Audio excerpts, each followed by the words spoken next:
Швајцарската влада ќе и помага на Македонија да увезува работници со оглед на интервентната состојба во македонското стопанство, изјави денеска за телевизија Стар Ангел Димитров од Организацијата на работодавачи. Ние као Организација на работодавачи на минатата недела имаме состанок на кој присуствува и представници на швајцарската амбасада.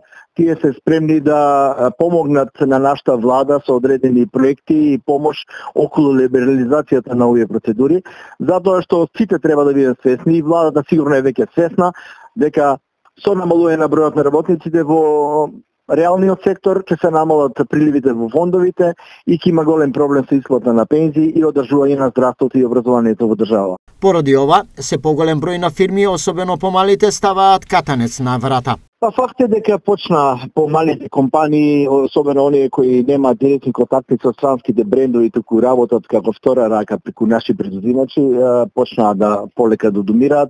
Дел од нив заради непочитување на разни социјални стандарди не може да ги исполнат условите што ги бараат странските брендови, дел заради недостиг на работна сила. Но факт е дека полека текстилот одумира од Македонија и брзината со која тоа ќе се случи зависи најмногу од тоа кога поголем број на луѓе ќе отидат во пензија и со каков интензитет ќе може да се вработуваат луѓе од надвор за да се надокнади изгубената работна сила. Дополнителен проблем е што голем број од работниците кои останале се пред пензионирање. Овие 24-25 година помал е бројот на работници ќе одат во пензија и не би било голем проблем за капацитетите, но веќе од 26-та понатаму бројот на работници ќе одат во пензија се зголемува нагло, така да за овој период ние мора да се припремиме за увоз на работна сила. Ако тоа не се случи, ќе полека ќе се намалува бројот на работниците и се разбира дека ќе се престане со производство. Затоа бизнисот бара забрзување на постапката за увоз на странски работници.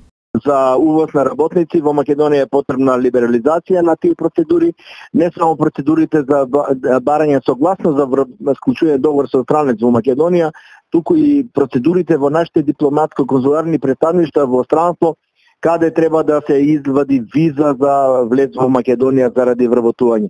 Тие процедури во овој момент се многу сложени, коштаат многу и трајат многу долго. Така да првите случаи на увоз на работници што ги има веќе во Македонија покажуваат дека тоа се големи и тешки проблеми за луѓето кои сакаат да дојдат да работат овде. За само 3 месеци, различни сектори останале без 2556 работници, а годишно на македонската економија и недостасуваат 10.000 работници.